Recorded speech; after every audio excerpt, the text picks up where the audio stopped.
महाभारत के महान आचार्यों में द्रोणाचार्य का स्थान अत्यंत विशेष है।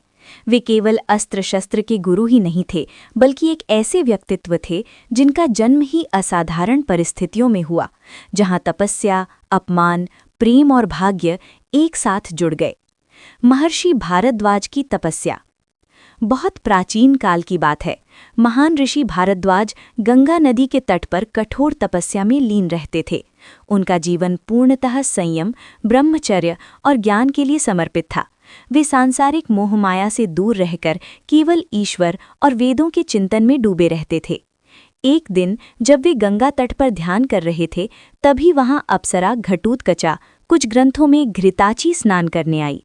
उसके सौंदर्य और दिव्य आभा ने क्षण भर के लिए ऋषि भारद्वाज के मन को विचलित कर दिया।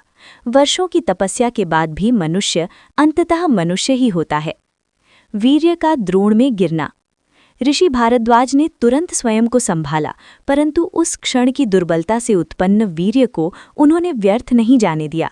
उन्होंने उसे एक द्रोण यानी मिट्टी या पत्तों से बना पात्र में सुरक्षित रख दिया और तपस्या के बल से उसमें प्राण प्रतिष्ठा कर दी।